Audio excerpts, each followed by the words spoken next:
Plus grand que le ciel, de Virginie Grimaldi. Chapitre 1. Elsa. Ah d'accord. Eh bien, je m'appelle Elsa, j'ai 42 ans. J'ai un fils de 15 ans, Tristan. Il vient de finir le collège. C'est dingue, c'est toujours par lui que je me définis en premier quand on me demande de me présenter.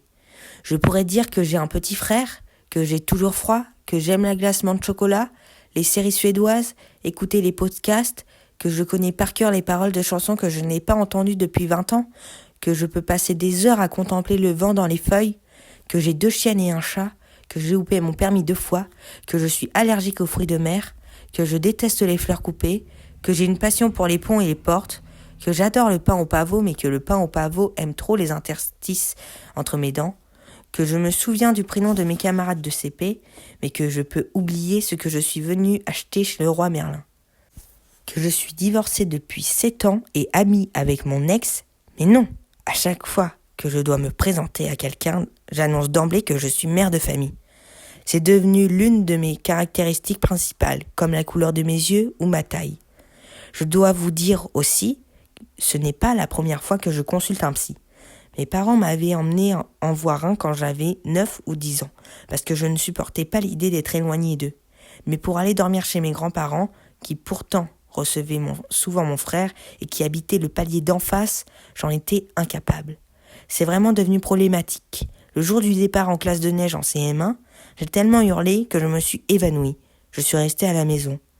Je me souviens que le psy avait ce truc hypnotisant sur son bureau, les billes qui tapent les unes contre les autres dans un mouvement perpétuel, et il parlait d'une voix douce profonde. Vous, j'ai l'impression que vous parlez peu, non ? Bref, je me suis tout de suite sentie en sécurité. D'autant que ma mère m'attendait dans la salle d'attente. Je me suis assise face à lui et il a attaqué direct. Que crains-tu, au fond, quand tu es loin de tes parents ? J'ai répondu que je ne savais pas trop, que j'avais sans doute peur de ne jamais les revoir. Il a croisé ses mains sur son ventre et a lâché le plus naturellement du monde entre 2 billes qui se balançaient. Tu es au courant qu'ils vont mourir un jour ? Je n'ai jamais voulu y retourner. J'ai trouvé vos coordonnées sur Internet en cherchant sur la carte. J'habite au bout de la rue, c'est pratique. En plus, vous avez de bons avis, à part celui qui dit que vous n'êtes jamais à l'heure. Mais je ne peux pas vous blâmer, je suis toujours en retard, quels que soient les efforts que je déploie. C'est presque psychologique, j'ai cessé de lutter.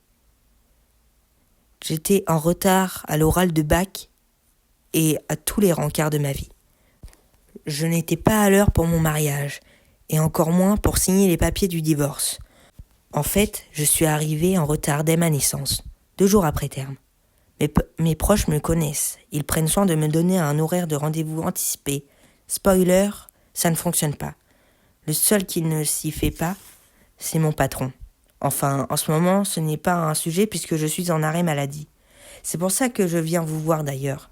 Je suis conseillère funéraire. Je travaille dans la même concession depuis plus de 10 ans. C'est une entreprise familiale et ça change tout. J'ai bossé plusieurs mois dans une chaîne nationale et il manquait le côté humain que je cherchais en empruntant cette voie. J'aime mon métier. Je l'aime vraiment. Quand les gens me poussent la porte de la boutique, ils viennent de perdre un proche. C'est très brutal. Ils n'ont pas le temps d'assimiler la nouvelle, que, déjà, ils doivent se plonger dans les démarches administratives. Ils sont à vif écorchés, et la moindre contrariété peut être ressentie comme une agression. Une femme qui venait de perdre son mari m'a dit un jour « Je voudrais me balader avec une pancarte fragile à manipuler avec précaution. »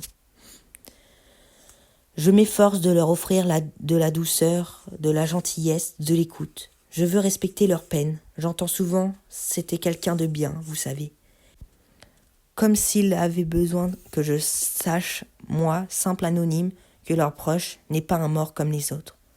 Je me fous de leur vendre le cercueil le plus cher ou la plaque qui rapportera la plus grande marge. Ce qui me fait me sentir utile, ce qui donne du sens à ma vie, c'est d'aider les gens à dire au revoir. Des histoires tragiques, j'en ai vu un paquet. Des morts, j'en ai rencontré beaucoup. On s'y fait à force. Au début, ça m'impressionnait. J'ai même cru que je devrais me réorienter. Mais finalement, les corps, ce n'est pas le plus dur. Le plus dur, c'est le chagrin. Ça, je ne m'y fais pas. J'en emporte toujours un peu avec moi le soir. Ça fait 2 semaines que je n'y suis pas retournée. J'avais bien réussi pourtant. La reprise a été un peu difficile les premiers jours, mais je me suis plongée dans mon travail. J'ai retrouvé mes rituels, mes habitudes. J'ai même repris le jogging et les cours d'anglais. Ma vie avait remis ses pantoufles. J'étais chez le boulanger quand ça m'est tombé dessus. C'était presque mon tour. Je répétais dans ma tête la phrase que j'allais prononcer comme chaque fois que je dois m'adresser à quelqu'un. « Bonjour, une baguette pas trop cuite, s'il vous plaît. » Et là, face au croissant au beurre, j'ai ressenti une douleur dans ma poitrine, comme si quelque chose se fissurait quelque part, et ça m'a fait l'effet d'une déchirure.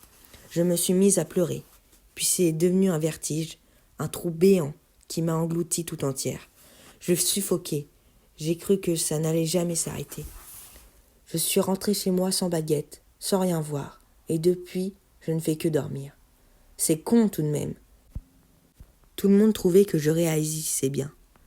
Voilà, ça fait 2 mois que mon père est mort, et c'est la première fois que je parviens à prononcer cette phrase. Vous pensez pouvoir m'aider ?